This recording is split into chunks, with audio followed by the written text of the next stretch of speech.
আমি তো ওখানে ক্যান্টনমেন্ট উল্লেখ করেছি, তো আপনারা কথা বলতে পারেন সেখানে। আমি কি নিরাপত্তার ঝুঁকি অনুভব করছি কিনা?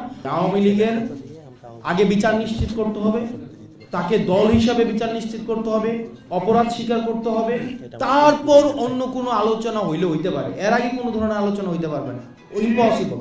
আমাদের সাথে যে আলোচনাটি হয়েছে সেনাবাহিনীর ঊর্ধ্বতন কর্তৃপক্ষ কর্তৃক, সেটি হচ্ছে আমরা মনে করছি সেটি রাজনৈতিক বিষয়ে হচ্ছে হস্তক্ষেপ করা।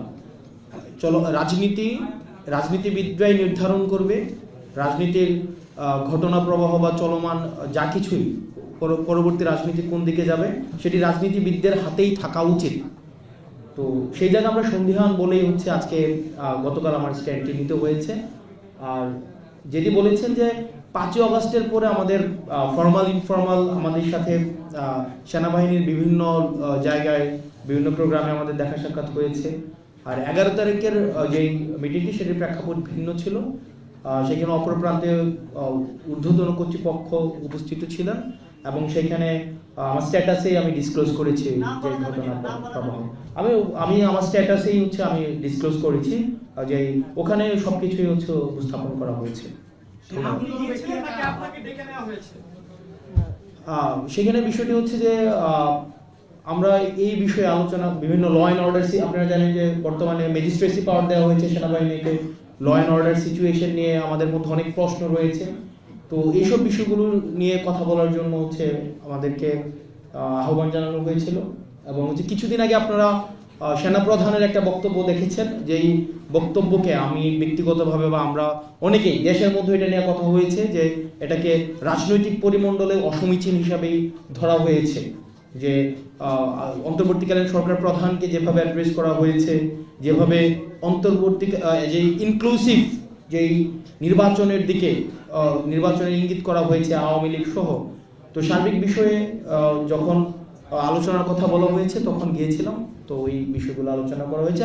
আমার স্ট্যাটাসে সব বিষয় হচ্ছে একদম মানে স্ট্রেইট ফরওয়ার্ড সেখানে হচ্ছে স্পষ্ট করা হয়েছে। আর এখানে যেটা বলছেন যে আমি কি নিরাপত্তার ঝুঁকি অনুভব করছি কিনা, দেখেন 5ই অগস্টের পূর্বে আমরা জনগণকে, ছাত্র নাগরিককে সাথে নিয়ে হচ্ছে আমরা আন্দোলন করেছি।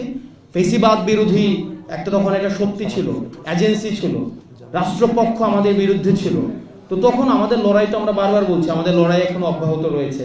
সুতরাং এই বিষয়গুলোকে আমরা যতক্ষণ পর্যন্ত ছাত্র নাগরিক এবং এই ফেসিবাদ বিরোধী ক্রিয়াশীল রাজনৈতিক দলগুলো আমরা ঐক্যবদ্ধ রয়েছি ততক্ষণ পর্যন্ত আমি কোনো নিরাপত্তার ঝুঁকি বা এইসব আমি বোধ করছি না। ধন্যবাদ। আপনি যে পোস্টে লিখেছেন সেই পোস্টের সত্যতা যাচাই করার জন্য সেক্ষেত্রে আপনার ঠিক কার সাথে কথা হয়েছে সেটা কি আমাদেরকে জানানো যাবে? আপনারা হচ্ছে আমি তো ওখানে ক্যান্টনমেন্ট উল্লেখ করেছি, তো আপনারা কথা বলতে পারেন সেখানে। এবং আমরা বলেছি যে এক্ষেত্রে দেখেন 5ই অগাস্টের পরে আওয়ামী লীগ পুনর্বাসনে আওয়ামী লীগ একটা বারবার আমরা বলছি যে এই দলটা এখনো পর্যন্ত কোনো জায়গায় আপনারা দেখছেন রিগ্রেট ফিল করছে কোথাও অপরাধের, ও যে একটা গণহত্যা চালাইছে এটা তো অপরাধী স্বীকার করেনি। তো আমরা আমাদের জায়গা থেকে স্পষ্ট করতে চাই আওয়ামী লীগের আগে বিচার নিশ্চিত করতে হবে, তাকে দল হিসাবে বিচার নিশ্চিত করতে হবে, অপরাধ স্বীকার করতে হবে, তারপর অন্য কোনো আলোচনা হইতে পারে। এর আগে কোনো ধরনের আলোচনা হইতে পারবে না, ইম্পসিবল, এটা অসম্ভব।